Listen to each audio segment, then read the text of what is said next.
I would like to do is, when you've chosen the three that you're going to award, can you kind of describe the discussion that occurs as far as choosing a ranking in those three? Do you go into fisticuffs or anything like that? That's a great question. You want to take us first, and we'll both comment. But we will both comment. Well, she's got a full mouth. Okay, I'll jump down and I'll turn around for you. Well, that reminds me of a photo that was awarded. The tree. Fellow tree. Oh, okay. I don't know. I thought there was a rhino tree. Oh, the elm tree. Yeah. I thought it was a rhino. Well, we did. They have this. I think it may have varied, but we each had colored ones. And so we went to, we started with a category, and we each separately went, and we had 5, is that right? We had 6.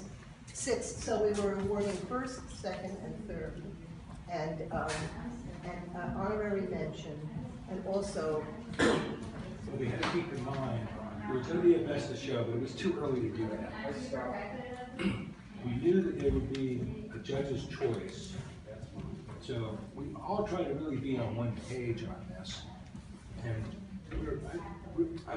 I don't like to really judge these things because we've both been teachers. Well, I used to teach. We're both teachers, and the last thing you want to do is... Kim is too. He's a professor. And Kim, we're all 3. So the last thing you want to do is discourage anybody or set up a tone that says nothing can be done because everything can be done. And it's all good. It's just a matter of how you connect to it, whatever the case. So, but I think we've worked really well together. It's my second year. I've known Kim a long time. I met Joan last year for the first time. And we are very opinionated. And we're very different. However, when it gets down at the end of the day, if you excuse a horrible cliche these days, but at the end, we have a mutual respect. So if someone's really passionate about an image, we will yield to each other. So anybody that felt really, really strongly about any piece, we were able to put that in there. And you just had to feel stronger than someone else. So that's where the judge's choice card came in, because at the end of the whole thing, when we went back and forth and said, well, I really like this one, and we put dots on it. We each have a colored dot. So a lot of them that we walked through without even talking to each other, boom, there's 3 dots. No problemo with that. But what about the ones that there's 2 dots, which means you didn't do one, I didn't do one, or Kim didn't do one, but at least it moved the piece up into the forefront. And then there's these single dots. We had a lot of those. What was the last category? We had tons of it. I don't remember the cat. Well, was it man-made? Yeah, oh, that was hard. I mean, clearly we had really different opinions on that one. Yeah, and the categories were difficult too. I thought that some of these categories, the pictures needed to be someplace else. We found out afterwards that you could have moved them. But, we could have. But I didn't want to do that either. Well, you moved it, I would have gotten them, if you hadn't moved it. So basically, I felt really good about our final decisions. I would have loved to give everybody an award or give more awards, but you didn't want to have more people losing than winning. That's worse. Being in the show was winning. Yeah, I think so. Yeah. I think so. On the technical aspects, are you looking at just the gestalt, what? That's a great question. Or are you looking at the technical aspects of showing the image itself? And I also wanted to comment, last year there was one photograph and it was not focused at all. And I noticed this year that also some of the ribboned images were out of focus, and one of my friends was even commenting, well, I could always submit one that's out of focus and get myself a ribbon. So do you have any comment on that? Yes, I do. I want to that is true. I always pick an out of focus one because I think it's done on purpose. I'm just kidding. Well, some of them can be done on purpose. I'm sorry. I'm constantly, I'm the only woman in my photo department, and it's not unusual. I like the guys. These judges are great. But to answer your question, there's a lot of tech talk, So, that becomes a very significant issue. People, I think it was a great question because, first of all, you're drawn to a picture.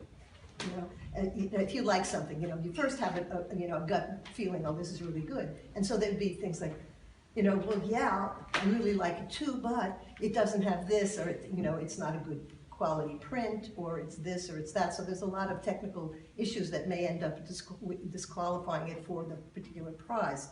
We had a lot of discussion of that. As far as out of focus, I perhaps am the judge who would be willing to do that, and I also actually do. It's not a joke. I think people are doing it on purpose. I do think so, and there are some that are aesthetically pleasing to me, and focus.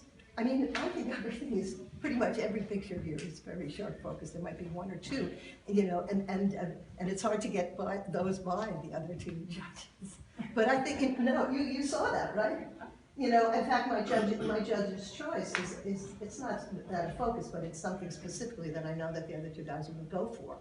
And I feel like I have to represent other styles, But we all felt that. We all did.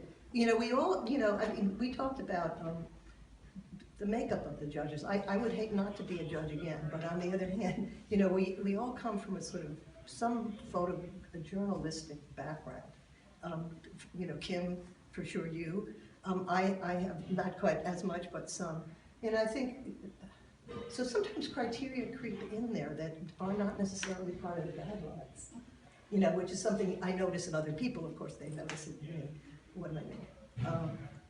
The category that I found the hardest, was the people category, because there were so many different kinds of people pictures, and a lot of those were really photojournalistic and events.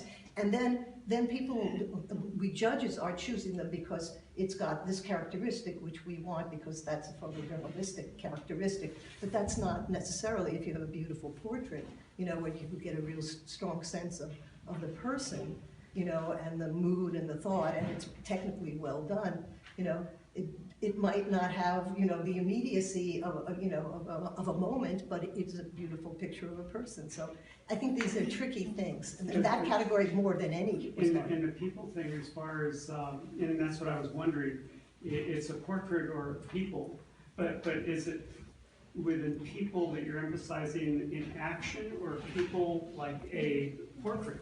No, I think that's what I'm describing as the problem. There's an enormous divide. difference. I don't know if you all felt that, but I mean, that to me, it was hard. There were so many good landscape pictures, and I grew up in New York, so it's not my strong suit. but there were so many good ones. That was hard for a different reason. But the people one was like the category. What are we looking for here? What's the goal? I think in landscape, most of us have a feeling for what that, what we don't always still argue.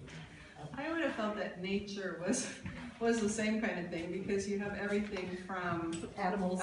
Seed to a giant animal to, it's a huge category too, but you didn't struggle with that as much. I didn't. What about you? Nature. We all have our disciplines, and we've all done a lot of different things. I mean, my photographic career is really broad, but it's my vision. So when I look at something like this, I'm a portrait and landscape photographer. I'm not a still life kind of person, but when I do a still life, it's my still life. Okay? And when I look at these things, I'm not looking at, like, I've done other competitions, and people know that I'm a portrait photographer, and I work in black and white a lot. So they think if they put in a portrait in black and white, I'll go for that. But that's not what it's about. Try to psych out the judges. Because I am where I am, fortunately, with my vision, that I've taken all these trips. Okay? And I could choose any of these. I could do any photograph. It's kind of like if I did a series of still lives, people would think I was a still life photographer. a series of portraits, they think I was a portrait photographer. But I'm also consistent, and that's another thing that I look for also.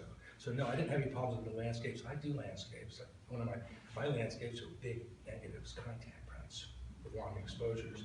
I don't do action shots, although when I'm setting up for a portrait, I'm waiting for something to happen that's magical. Okay?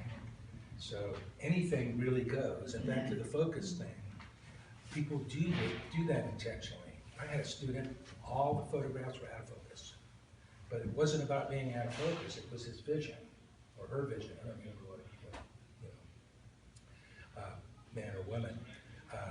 So I think, like when you're a judge, it's scary to come in here and profess that you know what is good and bad. All right? So part of this thing now is, okay, hold us to the line, say, why did you like this? Why didn't you? Why didn't you? But you're gonna get the same answer. This is what I've done, and I can only talk about what I know. And then you have to find your own, what comes out of you. That's what it's all about. I look at these, I see, oh, this is National Geographic type image. And this is the Ansel Adams image. And this is the wildlife image. We had a Diane Arbus image here. We had a Diane Arbus, which could have become a, what was that, the photograph over here with the Dietzel shirt in Halloween? Yes. As it sat, it was a Dean Arbus. That's right. But then, what's the guy's name that did the funny stuff, the sense of humor we were talking about? Elliot Irwin. You know Elliot Irwin? If the little girl was dressed like a turkey, it would have been an Elliot Irwin, if you know Elliot Irwin. He did very, very funny things. One of his famous pictures is a picture of a little dog on a leash, and just from here up on the person. And it was done at the dog's level. Right, and it was a Great Dane, right? But all his pictures were very humorous, but they also embodied the Cartier-Bresson, decisive moment, his design, all these images, regardless of what category they are. If they have people in it, it's a portrait. If they have a landscape in it, it's a portrait. The question is are you doing a portrait of the dog with the people who own them, or a portrait of the people who own them with their dog? Are you doing a portrait of a landscape with a person in it, or are you doing a portrait with a landscape in it? So that's where it gets pretty amorphous with the categories for me. And when we walk around, you can say, hey, how come this one got in, or why did this win the prize, or why didn't this one win the prize? Because I think what each one of us, Kim's not here, would say, well, I would probably have given the first prize to this one. Without, although the first two, we had 6. I think we got to a point with all the dots where we lined them up over there, we pulled them from the wall, and we put them together. The ones that had 3 dots, that all 3 judges agreed, were pretty much in for a winning, 1 or 2, whatever.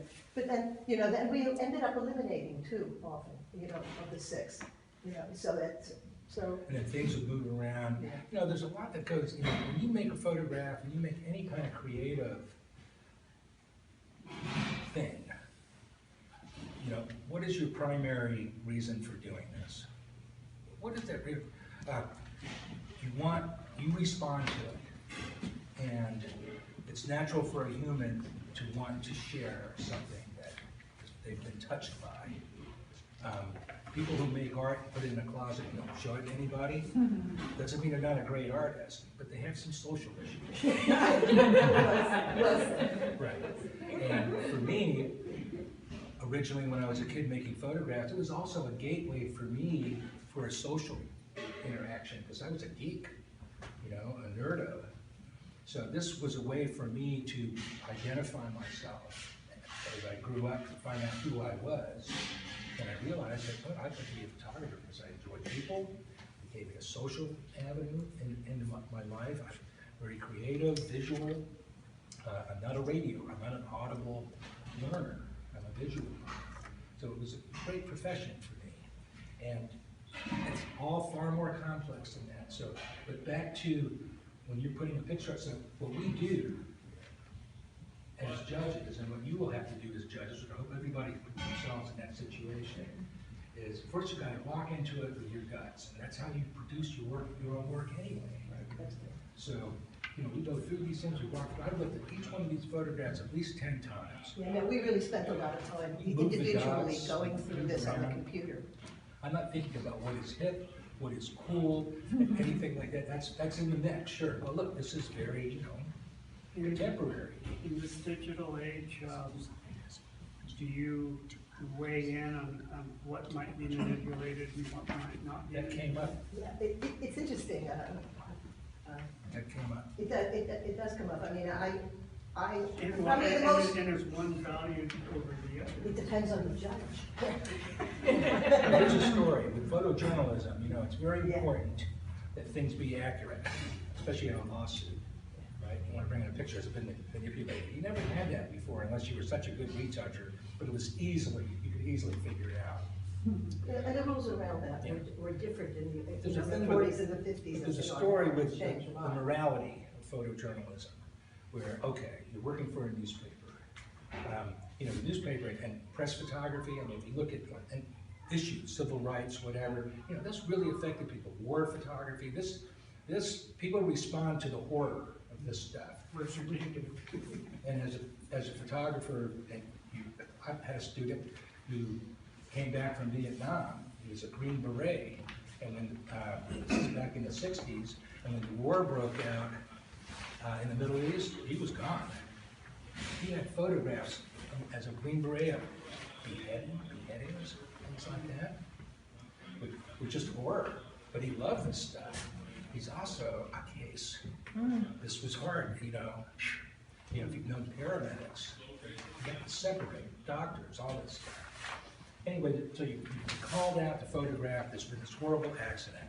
And the child has been killed. And he's looking at the scene, and it's raining, and reflection, you know, all the stuff that goes along with it. And there's a little body cover. This is horrible, but bear with me. A little body covered, and then there's a doll sitting over here. So do you know, you can't get them both in the picture, do you? The doll a little closer. Matthew Grady would have. That's the Times were direct- different. That's the directorial, but the point is, what is effective? What is the most effective for what you want to do? And then you have to live with that. Or do you clone it in Photoshop? Same thing. Yeah. Myself And personally. that happens a lot these days. Yeah, but if you know, this is this is a creative thing, and we were talking I would about speak how the technology, I'm gonna get turned over to her, how the technology changes what you can do and what is acceptable.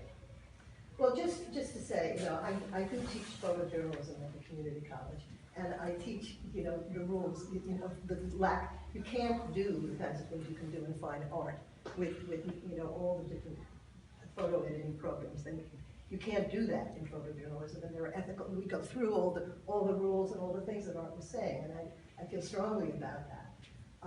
But on the other hand, there's fine art, and there's a lot of work here that I would categorize as fine art, you know, in this exhibit. And I like a lot of it, and my issue with manipulation is more, you know, when you look at a picture, and you go, man, you know, that was really sharp. It had this little halo. You know, it's like, if all you can remember is some technical thing that was done with, you know, the tools of the trade, it's not good. If you know, if people are heavy-handed using certain manipulation processes, it looks stupid. You know, it's not whether it's authentic, you know, it's not even trying to be. But I don't mind it, and there's different rules for photojournalism. And I abide by them, and I believe in them. I think it's very important. But I don't mind tastefully done work. And I think that my colleagues here are a little on the other side of it, because I teach these programs. I teach to my students. And I've done, you know, some part of my personal work, you know, is in Photoshop with layers, and it allowed me to be extremely creative in a way that I never could be before I got these tools. You know, and I did much more sort of semi-abstract stuff, which had a lot of meaning for me and evoked feelings from other people. People imagined the things. But it was a whole nother world for me to open up as a really different art form. So I like these programs, I'm excited by them, I see my students being very excited, and the issue is, how are you using them? You know, to create an image that is what you want to say. You know, the origin of that question was that, you know, I was trained, I'm old enough that I was trained in all the photo stuff, technically. And you could do all of the manipulations just about that you can now. Took longer and it was hard. Yeah, it was longer, it was harder, but it could be done. Exactly. I mean, to the point of moving things around in your easel. Oh, I remember, I know. And correcting for, you know, perspective or something like that. But the fact that you could do that in an analog version has to be thought about. And you're talking about trying to render what is actually happening in the field so that it can be reproduced and be verified. But that was already an abstraction as soon as black and white. Black and white is abstract, right? Came to the printer. And so there's a really big gray area for me in what is real and what isn't. I remember someone telling me Galen Rao across the bay was a wonderful photographer. I went into his gallery, and the first time I was just amazed. The second time I went in and I realized that everything was about 20 units more enhanced in saturation. So he produced these very saturated colors that were really attractive to the eye. But you know, having the experience that I did in photography, walking in there a second time, it kind of made me step back at what I was seeing. It's like, digital is like silver on steroids. Right? Because, let me give you an example. Well, first of all, a lot is about process, okay? Because the process that you go through, you know, whether it be a brush, or a camera that you have to focus, or a camera that you have to, like, schlep with a donkey, right, and a bunch of stuff. The colloidal photographers, the wet plate photographers, had to have a tent, they had to have this vile stuff. They had to make their plate, I think if you know colloidal at all, they had to make, they had to carry glass, they had to make their plate right away. It was ISO 1. They had to make their plate right away, shoot it in the camera, it was a mess. It looked like Long John Silver's back. All this stuff that was dripping. It's apparent. If you think about it, Long John Silver, I see blank expressions. Metaphors. Because I have a person that worked with me who does colloidal. He's a 30-year-old colloidal freak. And he makes little 4x5 glass plates, and he enlarges them. And he also he scans them, and he makes pigment prints from them also. So it's this hybrid. Whatever the case, if you have photography, you got the donkey, you got your tent, you got your, your chemistry, your nitrate, silver. You go out, you take all this stuff out there, you make a plate, boom, you shoot a photograph. Look, you make another plate.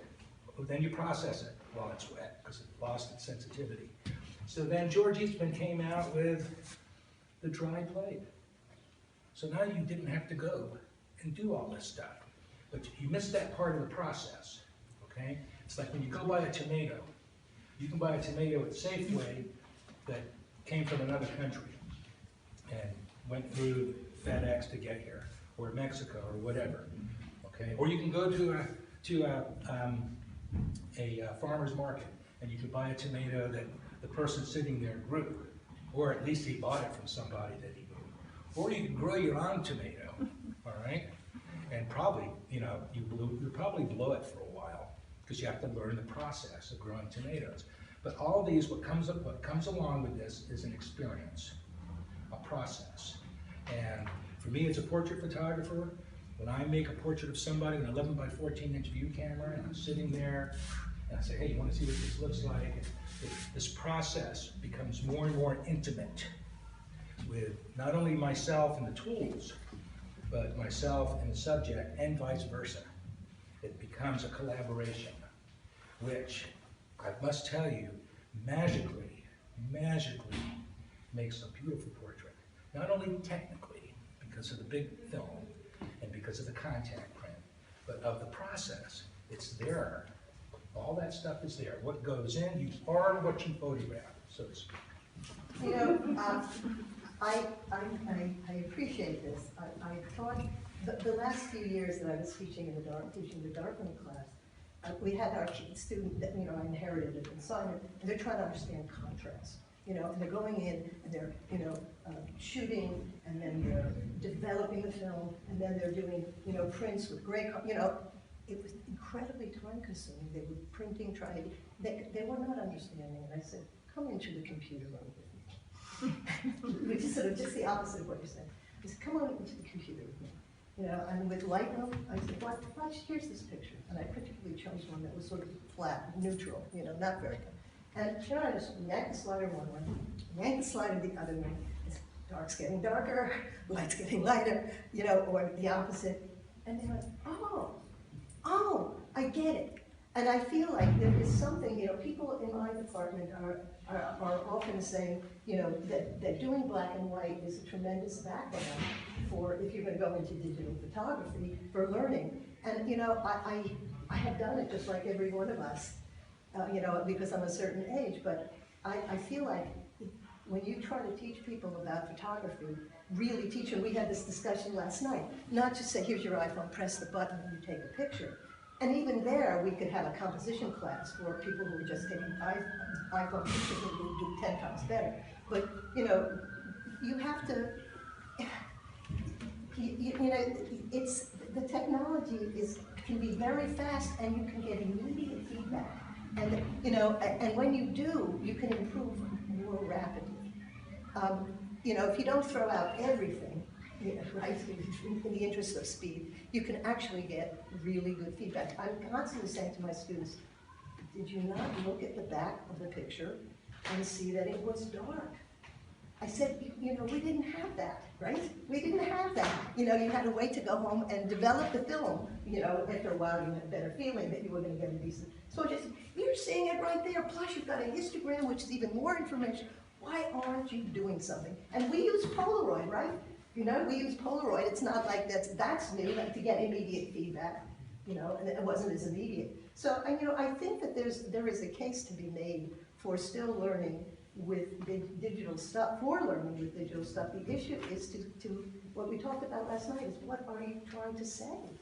And, you know, I mean, we had this interesting discussion at the bar last night, you know, and it was almost like I was listening to myself say, you know, well, what made you pick up the camera when you were traveling and take that picture? Something drew you to it. And then when you see it, you know, then you say, well, I used to say, well, what is it that strikes you? You don't have to write a PhD thesis about it. You know, is it so big? Well, then maybe make decisions based on, well, I'll shoot from below up and make it look really, you know, but you have to know what it was that struck you that you want to translate into a picture, and you need compositional tools that we were talking about. But I don't deny that. No, I know you don't, but I'm saying that there's something about it. If you use the digital camera as a tool, you know, to help you see, immediately you can get better, faster, and get closer to what it is you want to do. You have to recognize the technology and use it to its best advantage.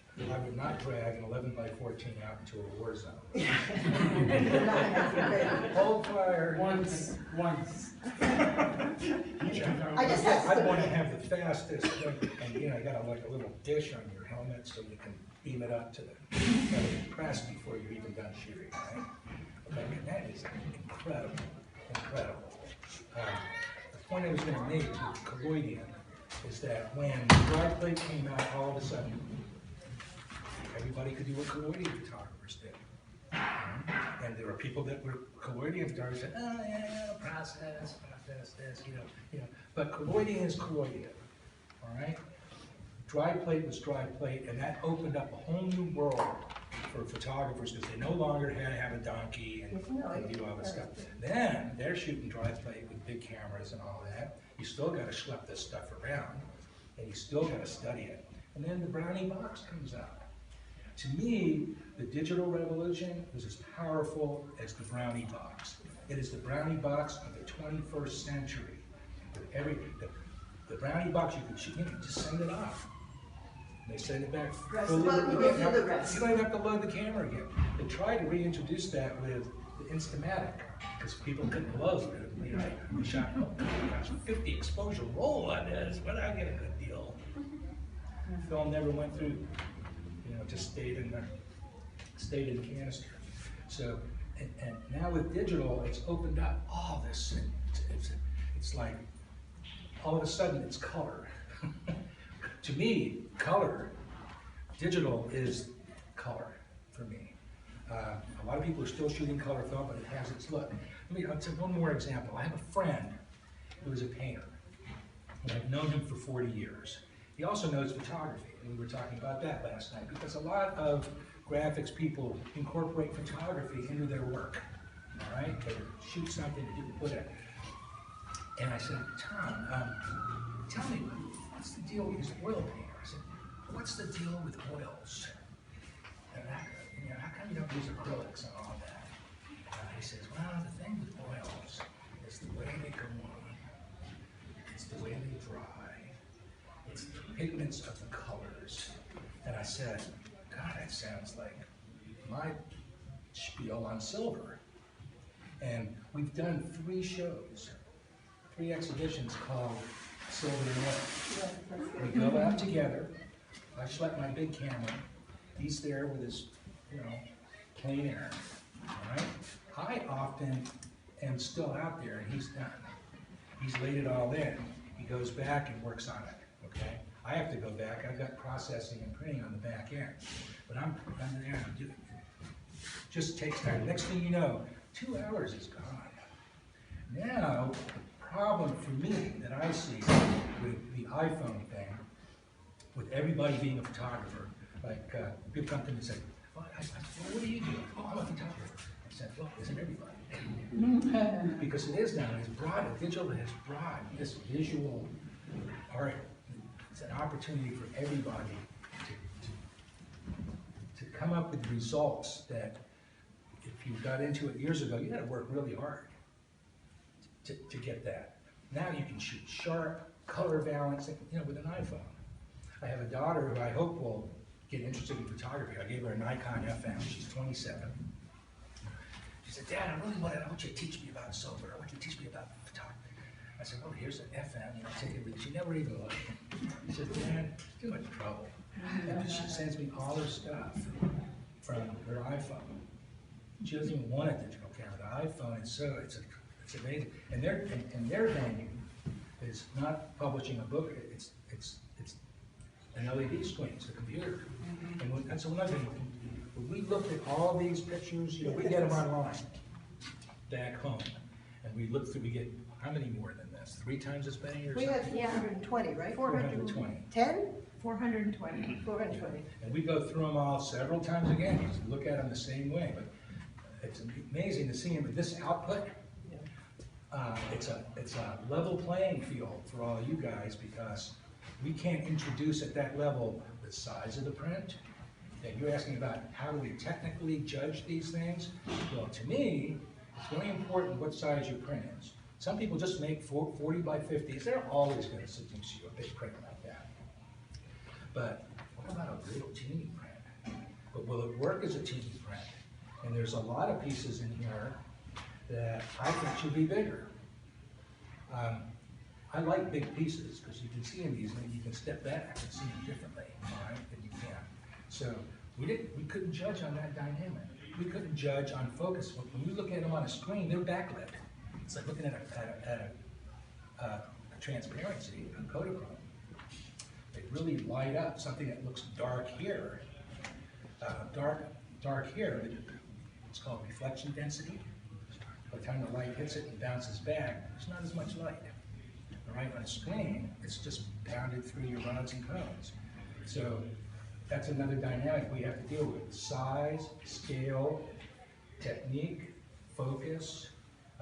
What about the person's technique in Photoshop? Is it over-sharpened? We see a lot of over-sharpened things. Sharpness is not an issue anymore. You can sharpen it beyond. Okay, so It's not an issue. Let me make a suggestion. Can we do a walk around and then we can be Yes, very please. specific Yeah, about I think we need to because start- all these things are just laying the groundwork for the topics that we're And then really you can want to ask talk about. specific questions. And people, I know